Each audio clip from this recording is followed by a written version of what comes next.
मंच पर विराजमान मध्य प्रदेश के राज्यपाल श्रीमान रामनरेश यादव जी, मध्य प्रदेश के मुख्यमंत्री श्रीमान शिवराज सिंह जी,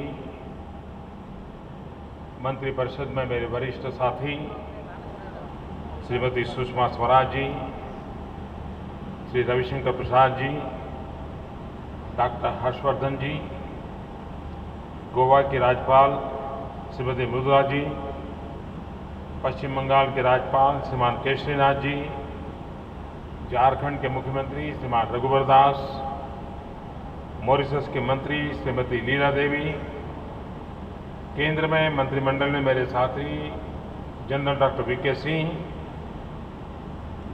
केंद्र में मेरे साथी श्रीमान किरेन रिजिजू जी, श्रीमान अनिल जी, श्री अनिल वाधवा जी, दुनिया के कोने कोने से आए हुए सभी हिंदी प्रेमी भाइयों और बहनों, करीब 39 देशों से प्रतिनिधि यहाँ मौजूद हैं। एक प्रकार का ये हिंदी का महाकुंभ हो रहा है।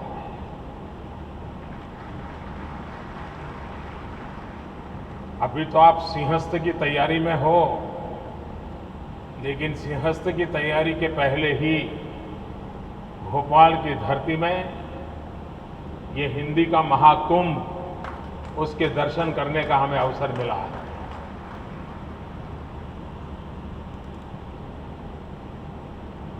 सुषमा जी ने सही बताया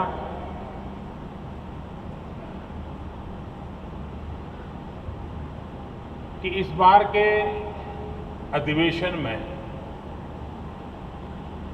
हिंदी भाषा पर बल देने का प्रयास है।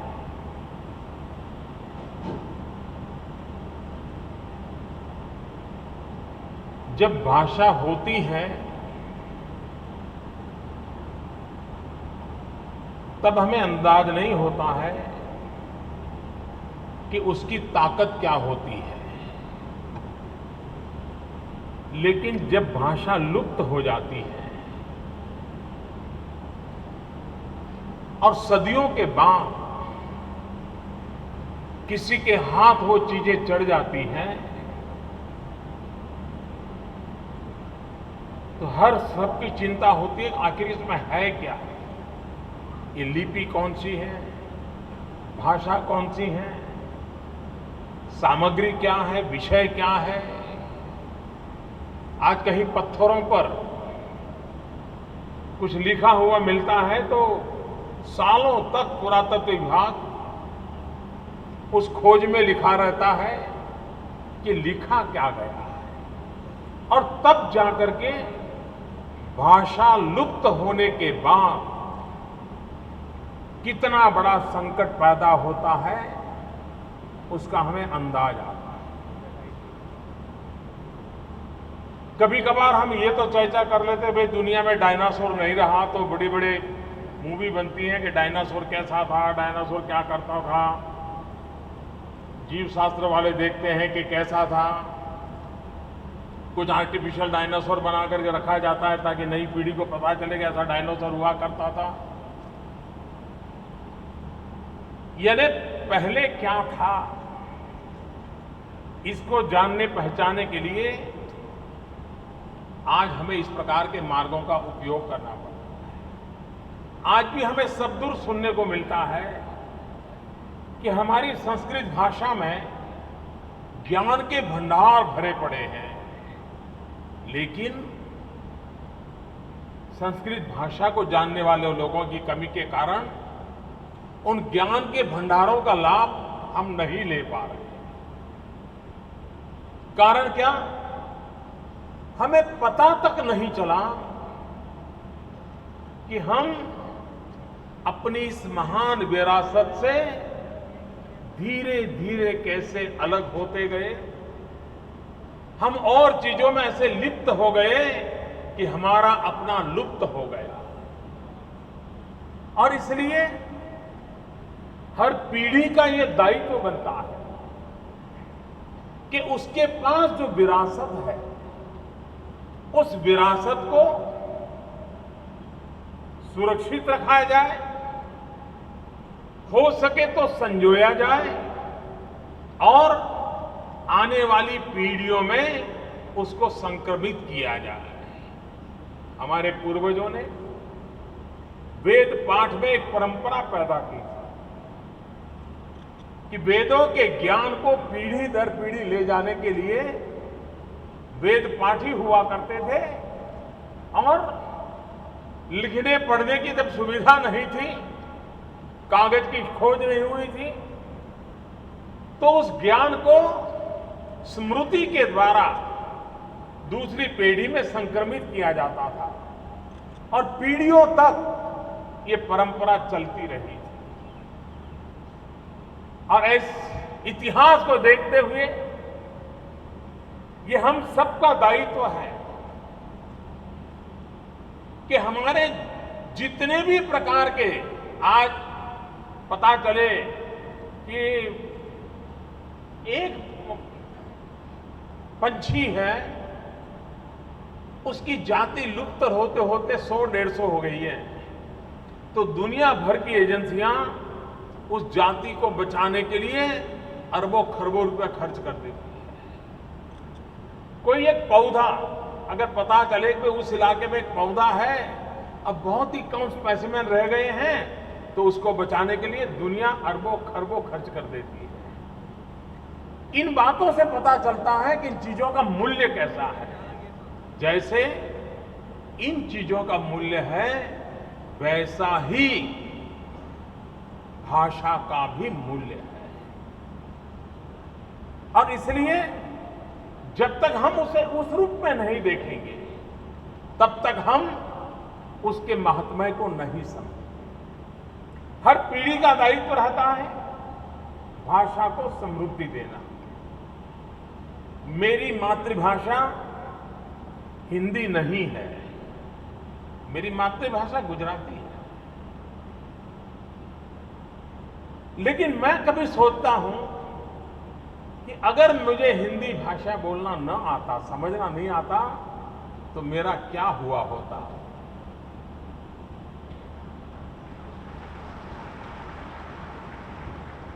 मैं लोगों तक कैसे पहुंचता, मैं लोगों की बात कैसे समझता। और मुझे तो व्यक्तिगत रूप में भी इस भाषा की ताकत क्या होती है, उसका भली भांति मुझे अंदाज है।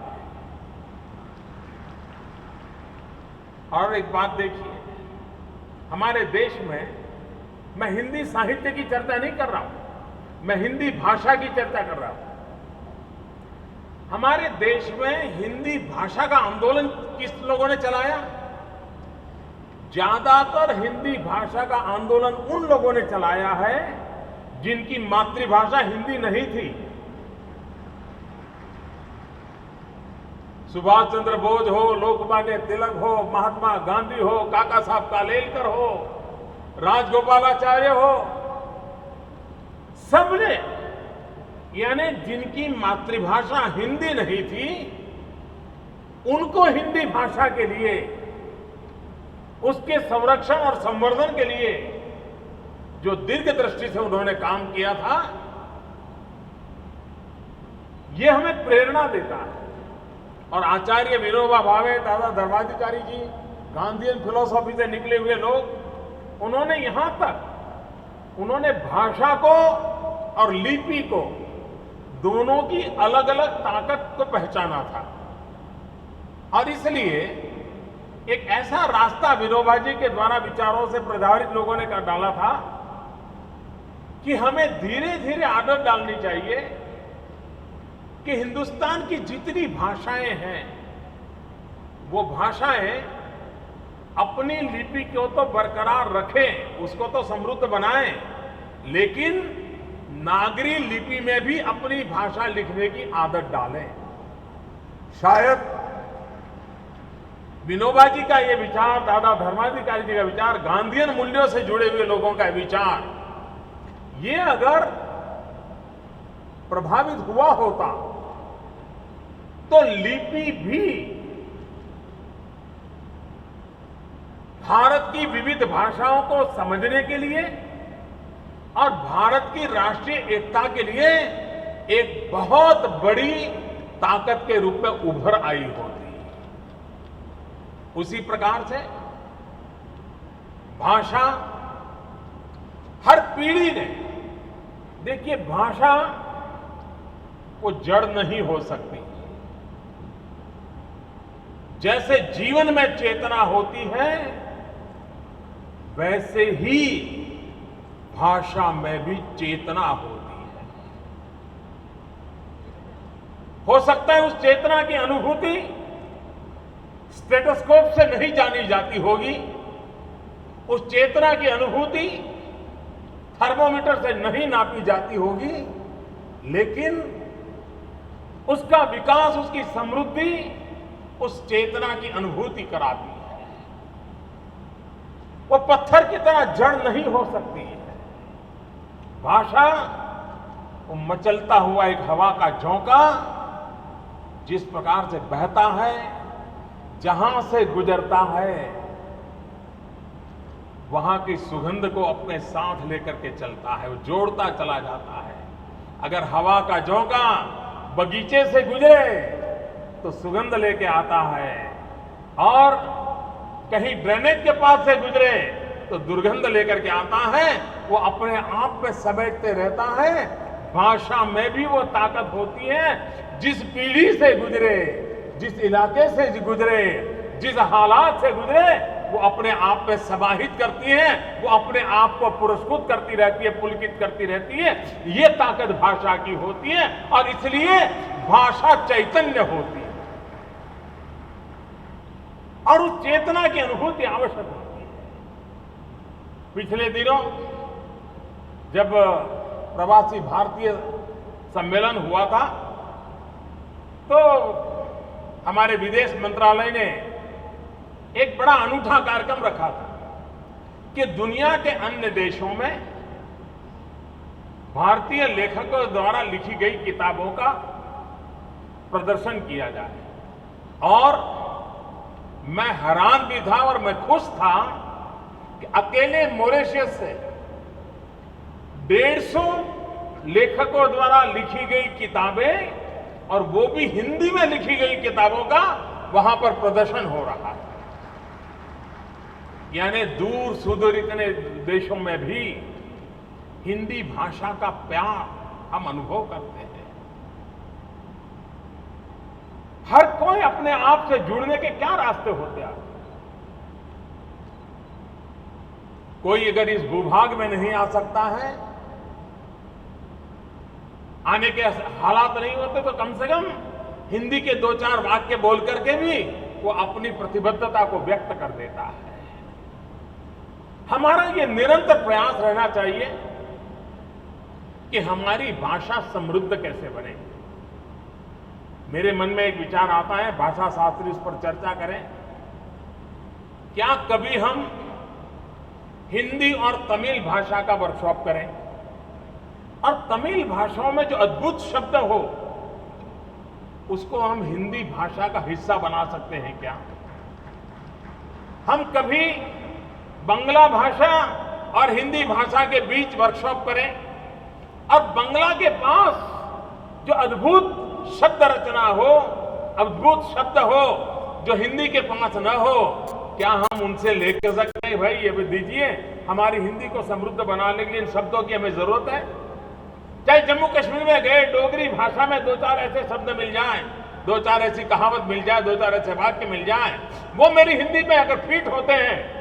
हमें प्रयत्न पूर्वक हिंदुस्तान की सभी बोलियां, हिंदुस्तान की सभी भाषाएं, जिसमें जो उत्तम चीजें हैं, उसको हमें समय समय पर हिंदी भाषा की समृद्धि के लिए उसका हिस्सा बनाने का प्रयास करना चाहिए, और ये अविरत प्रक्रिया चलती रहनी चाहिए।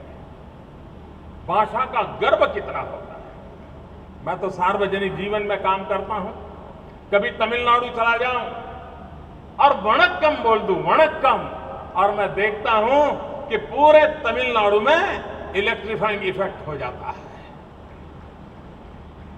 भाषा की ये ताकत होती है। बंगाल का कोई व्यक्ति मिले और भालो आची पूछ लिया, उसको प्रसन्नता हो जाती है। कोई महाराष्ट्र का व्यक्ति मिले, कैसे काय चलता है, एकदम प्रसन्न हो जाता है। भाषा की अपनी एक ताकत होती है और इसलिए हमारे देश के पास इतनी समृद्धि है, इतनी विशेषता है।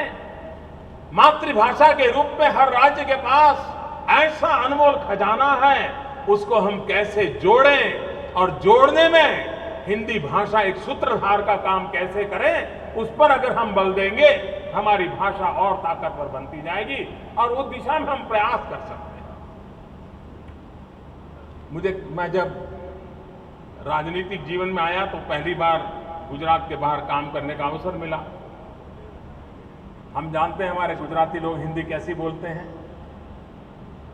तो लोग मजाक भी उड़ाते हैं। लेकिन मैं जब बोलता था तो लोगों मुझे पूछते थे, मोदी जी आप हिंदी भाषा सीखे कहां से, आप इतनी हिंदी अच्छी बोलते कैसे हैं? अब हम तो वही पढ़े जो सामान्य रूप से पढ़ने को मिलता है, थोड़ा स्कूल में पढ़ाया जाता उसे ज्यादा नहीं। लेकिन मुझे चाय बेचते बेचते सीखने का अवसर मिल गया, क्योंकि मेरे गांव में उत्तर प्रदेश के व्यापारी जो मुंबई में दूध का व्यापार करते थे, उनके एजेंट और ज्यादातर उत्तर प्रदेश के लोग हुआ करते थे। वो हमारे गांव के किसानों से भैंस लेने के लिए आते थे और दूध देने वाली भैंसों को वो ट्रेन के डिब्बे में मुंबई ले जाते थे और दूध मुंबई में बेचते थे। और जब भैंस दूध देना बंद करती थी तो फिर आकर के वो गांव में छोड़ जाते और उसके कॉन्ट्रैक्ट के पैसे मिलते थे। तो ज्यादातर रेलवे स्टेशन पर ये मालगाड़ी में भैंसों को लाना ले जाने का कारोबार हमेशा चलता रहता था। उस कारोबार करने वाले ज्यादातर उत्तर प्रदेश के लोग हुआ करते थे और मैं उनको चाय बेचने जाता था। उनको गुजराती नहीं आती थी, मुझे हिंदी बिना बेचे जाने बिना चारा नहीं था, तो चाय ने मुझे हिंदी सिखा दी थी। भाषा सहजता से सीखी जा सकती है, थोड़ा सा प्रयास करें। कमियां रहती है, जीवन के आखिर तक कमियां रहती हैं, लेकिन आत्मविश्वास खोना नहीं चाहिए। आत्मविश्वास रहना चाहिए। कमियां होगी, थोड़े दिन लोग हंसेंगे, लेकिन फिर उसमें सुधार आ जाएगा।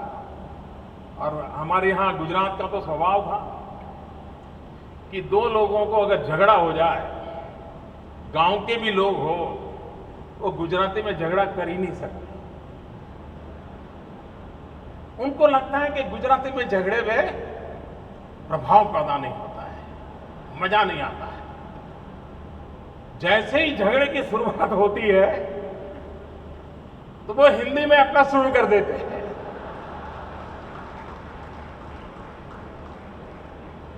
दोनों गुजराती है, दोनों गुजराती भाषा जानते हैं, लेकिन अगर ऑटो रिक्शा वाले से भी झगड़ा हो गया पैसों का, तो तू मैं हिंदी में शुरू हो जाती है।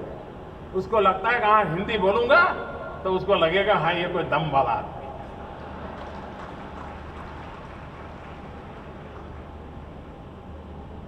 मैं इन दिनों विदेश में मेरा जहां जाना हुआ, मैंने देखा है कि दुनिया में विदेश का कैसा प्रभाव हो रहा है और कैसे लोग विदेश में हमारी बातों को समझ रहे हैं, स्वीकार कर रहे हैं।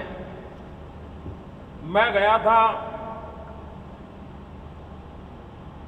मॉरिशस, वहां पर विश्व हिंदी साहित्य का सेक्रेटेरिएट अब शुरू हुआ है, उसके मकान का शिलान्यास किया है और विश्व हिंदी साहित्य का एक सेंटर वहां पर हम शुरू कर रहे हैं। उसी प्रकार से मैं उज्बेकिस्तान गया था, सेंट्रल एशिया में। उज्बेकिस्तान में एक डिक्शनरी का लोकार्पण करने का मुझे अवसर मिला और वो डिक्शनरी थी Uzbek to Hindi, Hindi to Uzbek. अब देखिए कि दुनिया के लोगों को कितना इसका आकर्षण हो रहा है। मैं फुदान यूनिवर्सिटी में गया चीन में, वहां पर हिंदी भाषा को जानने वाले लोगों का एक अलग मीटिंग हुआ और वो इतनी बढ़िया ढंग से हिंदी भाषा में चीन के लोग मेरे से बात कर रहे थे यानी उनको भी लगता था कि इसका महात्म्य कितना है। मंगोलिया में गया, अब कहां मंगोलिया है, लेकिन मंगोलिया में भी हिंदी भाषा का आकर्षण, हिंदी भाषा बोलने वाले लोग ये वहां हमें नजर आए। और मेरा एक जो भाषण हुआ वो हिंदी में हुआ, उसका भाषांतर हो रहा था, लेकिन मैं देख रहा था कि मैं हिंदी में बोलता था और जहां तालियां बजानी थी वो तालियां बजा लेते थे, हंसना था वहां हंस लेते थे। यानी इतनी बड़ी मात्रा में दुनिया के अलग अलग देशों में हमारी भाषा पहुंची हुई है और लोगों को इसका एक गर्व होता है। आप रशिया में जाएं, रशिया में इतना काम हो रहा है हिंदी भाषा पर, आपको रशिया में इतने हिंदी भाषा बोलने वाले लोग मिलेंगे। आप जाएंगे तो सरकार की तरफ से जो अटेंडेंट रखते हैं वो हिंदी भाषी जानने वाले रशियन नागरिक को रखते हैं। यानी इतनी बड़ी मात्रा में वहां हिंदी भाषा, और हमारी सिने जगत ने, फिल्म इंडस्ट्री ने करीब करीब इन देशों में फिल्मों के द्वारा हिंदी को पहुंचाने का बहुत बड़ा काम किया। सेंट्रल एशिया में तो शायद आज भी बच्चे हिंदी फिल्मों के गीत गाते हैं। और जिस प्रकार से दुनिया तेजी से बदल रही है, उन लोगों का अनुमान है कि 21वीं सदी का अंत आते आते इन 6000 भाषाओं में से 90% भाषाओं का लुप्त होने की संभावनाएं दिखाई दे रही है। ये भाषा शास्त्रियों ने चिंता व्यक्त की है कि छोटे छोटे तबके के लोगों की जो भाषाएं हैं और भाषाओं का प्रभाव और रिक्वायरमेंट बदलती जाती है, टेक्नोलॉजी का प्रभाव बढ़ता जा रहा है। विश्व की 6000 भाषाएं हैं, उसमें से 21वीं सदी का अंत आते आते 90% भाषाओं के लुप्त होने की संभावना है। अगर ये चेतावनी को हम न समझे और हम हमारी भाषा का संरक्षण संवर्धन न करें तो फिर हमें भी रोते रहना पड़ेगा। हाँ भाई, डायनासोर ऐसा हुआ करता था, फलानी चीज ऐसी हुआ करती थी, वेद के पाठ ऐसे हुआ करते थे। हमारे लिए वो आर्कियोलॉजी का विषय बन जाएगा, हमारी वो ताकत खो देगा। और इसलिए हमारा दायित्व बनता है कि हमारी भाषा को हम कैसे समृद्ध बनाएं और चीजों को जोड़ें। भाषा के दरवाजे बंद नहीं किए जा सकते, और जब जब उसको एक दीवारों के अंदर समेट दिया गया तो भाषा भी बची नहीं और भारत भाषा समृद्ध भी नहीं बनी। भाषा में वो ताकत होनी चाहिए कि हर चीजों को अपने आप पे समेट ले, और समेटने का उसका प्रयास होता रहना चाहिए। और उस दिशा में होता है विश्व में इन चीजों का असर कैसा होता है। कुछ समय पहले इजराइल का, जैसे हमारे यहां नवरात्रि का फेस्टिवल होता है या दीपावली का फेस्टिवल होता है, वैसा उनका एक बड़ा महत्वपूर्ण फेस्टिवल होता है हेनुका। तो मैंने इजराइल के प्रधानमंत्री को सोशल मीडिया के द्वारा ट्विटर पर हिब्रू भाषा में हेनुका की बधाई दी। 3-4 घंटे के भीतर भीतर इजराइल के प्रधानमंत्री ने इसको एक्नॉलेज किया और जवाब दिया। और मेरे लिए खुशी की बात थी कि मैंने हिब्रू भाषा में लिखा था, उन्होंने हिंदी भाषा में धन्यवाद का जवाब दिया।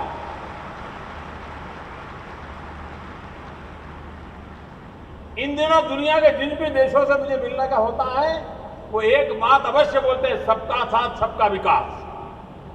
उनकी टूटी फूटी भाषा, उनकी उच्चार करने का तरीका कुछ भी हो, लेकिन सबका साथ सबका विकास। ओबामा मिलेंगे तो वो भी बोलेंगे, पुतिन मिलेंगे तो वो भी बोलेंगे, कोशिश करते हैं। हम अगर हमारी बातों को लेकर के जाते हैं तो दुनिया इसको स्वीकार करने के लिए तैयार होती है। और इसलिए हमारी कोशिश होनी चाहिए कि हमारी भाषा को समृद्धि मिले, हमारी भाषा को ताकत मिले, और भाषा के साथ ज्ञान का और अनुभव का भंडार भी होता है। अगर हम हिंदी भी भूल जाते और रामचरितमानस को भी भूल जाते तो हम जैसे बिना जड़ के एक पेड़ की तरह खड़े होते। हमारी हालत क्या हो गई होती? हमारे जो साहित्य के महापुरुष हैं, अगर आप बिहार के हमारे फणीश्वर नाथ रेणु उनको न पढ़े तो पता नहीं चलता कि उन्होंने बिहार में गरीबी को किस रूप में देखा था और उस गरीबी के संबंध में उनकी क्या सोच थी। हम प्रेमचंद को न पढ़े तो पता तक नहीं चलता कि हम उस वक्त के हमारे ग्रामीण जीवन के एस्पिरेशन क्या थी और वैल्यूज के लिए अपनी आशा आकांक्षाओं को बलि चढ़ाने का कैसा सार्वजनिक जीवन का स्वभाव था। जयशंकर प्रसाद हो, मैथिली शरण गुप्त हो, इसी धरती के संतान क्या कुछ नहीं दे के गए हैं, लेकिन उन महापुरुषों ने तो हमारे लिए बहुत कुछ किया। साहित्य सर्जकों ने जीवन में एक कोने में बैठ करके मिट्टी का दिया, तेल का दिया जला जला करके अपनी आंखों को भी खो दिया और हमारे लिए कुछ न कुछ छोड़ के गए। लेकिन अगर वो भाषा ही नहीं बची तो इतना बड़ा साहित्य कहां बचेगा, इतना बड़ा अनुभव का भंडार कहां बचेगा। और इसलिए भाषा के प्रति लगाव, भाषा को समृद्ध बनाने के लिए होना चाहिए। भाषा को बंद दायरे में सिमट कर रह जाए इसलिए नहीं होना चाहिए। आने वाले दिनों में डिजिटल वर्ल्ड हम सबके जीवन में एक सबसे बड़ा रोल पैदा कर रहा है और करने वाला है। बाप बेटा भी आजकल, पति पत्नी भी व्हाट्सएप पर मैसेज कन्वे करते हैं, ट्विटर पे लिखते हैं कि आज शाम को क्या खाना है खाना है। इतने हद तक उसने अपना प्रवेश कर लिया है। जो टेक्नोलॉजी को जानकार है उनका कहना है कि आने वाले दिनों में डिजिटल वर्ल्ड में 3 भाषाओं का दबदबा रहने वाला है। अंग्रेजी, चाइनीज, हिंदी। और जो भी टेक्नोलॉजी से जुड़े हुए हैं उन सबका दायित्व बनता है कि हम भारतीय भाषाओं को भी और हिंदी भाषा को भी टेक्नोलॉजी के लिए किस प्रकार से परिवर्तित करें। जितना तेजी से इस क्षेत्र में काम करने वाले एक्सपर्ट हमारी स्थानीय भाषाओं से लेकर के हिंदी भाषा तक नए सॉफ्टवेयर तैयार करके, नए ऐप तैयार करके जितनी बड़ी मात्रा में लाएंगे, आप देखिए ये अपने आप में भाषा एक बहुत बड़ा मार्केट बनने वाली है। किसी ने सोचा नहीं होगा कि भाषा एक बहुत बड़ा बाजार भी बन सकती है। आज बदली हुई टेक्नोलॉजी की दुनिया में भाषा अपने आप में एक बहुत बड़ा बाजार बनने वाली है। हिंदी भाषा का उसमें एक महात्मा रहने वाला है। और जब मुझे हमारे अशोक चक्रधर अभी मिले किताब लेकर के उनकी, तो उन्होंने मुझे खास आग्रह से कहा कि मैंने मोस्ट मॉडर्न टेक्नोलॉजी यूनिकोड में इसको तैयार किया है। मुझे खुशी हुई कि हम जितना हमारी रचनाओं को और हमारे डिजिटल वर्ल्ड को, इंटरनेट को हमारी भाषाओं से परिचित करवाएंगे और भाषा के रूप में लाएंगे, हमारा प्रसार भी बहुत तेजी से होगा, हमारी ताकत भी बहुत तेजी से बढ़ेगी। और इसलिए भाषा का उस रूप में उपयोग होना चाहिए। भाषा अभिव्यक्ति का साधन होती है। हम क्या संदेश देना चाहते हैं, हम क्या बात पहुंचाना चाहते हैं, भाषा एक अभिव्यक्ति का माध्यम होती है। हमारी भावनाओं को जब शब्द देह मिलता है तो हमारी भावनाएं चिरंजीव बन जाती है। और इसलिए भाषा उस शब्द देह का आधार होता है। उन शब्द विश्व की जितनी हम आराधना करें उतनी कम है। और आज का ये हिंदी का महाकुंभ विश्व के 39 देशों की हाजिरी में और भोपाल की धरती पर, जिसने हिंदू भाषा को समृद्ध बनाने में बहुत बड़ा योगदान किया है।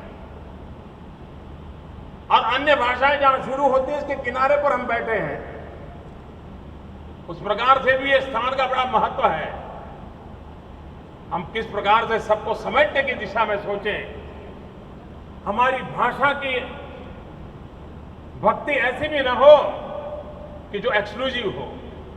हमारी भाषा की भक्ति भी इंक्लूसिव होनी चाहिए, हर किसी को जोड़ने वाली होनी चाहिए। तभी जाकर के वो समृद्धि की ओर बढ़ेगी।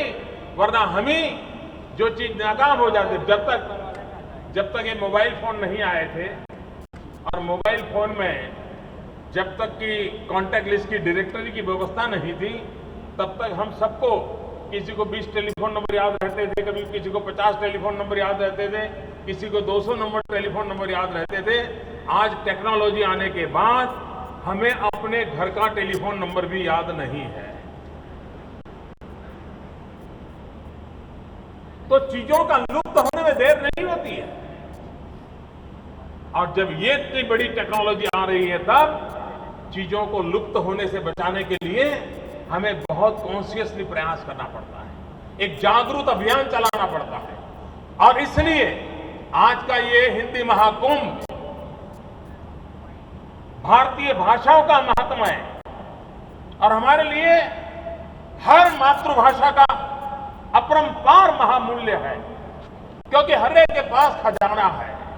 क्या हिंदी भाषा जो उनके निकट होने के कारण इन सबको अपने साथ जोड़े, अपने पास लाए, उससे सीखे, उसके समझे और समृद्धि की दिशा में बढ़ करके उसको और ताकतवर बना करके हम दुनिया के पास ले जाएं, तो बहुत बड़ी सेवा होगी। मैं फिर एक बार इस समारोह को मेरे हृदय से शुभकामनाएं देता हूं। और जैसा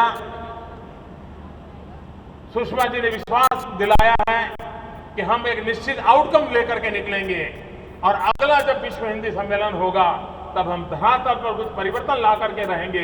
ये विश्वास एक बहुत बड़ी ताकत देगा। इसी एक अपेक्षा के साथ मेरी समारोह को बहुत बहुत शुभकामनाएं, बहुत बहुत धन्यवाद।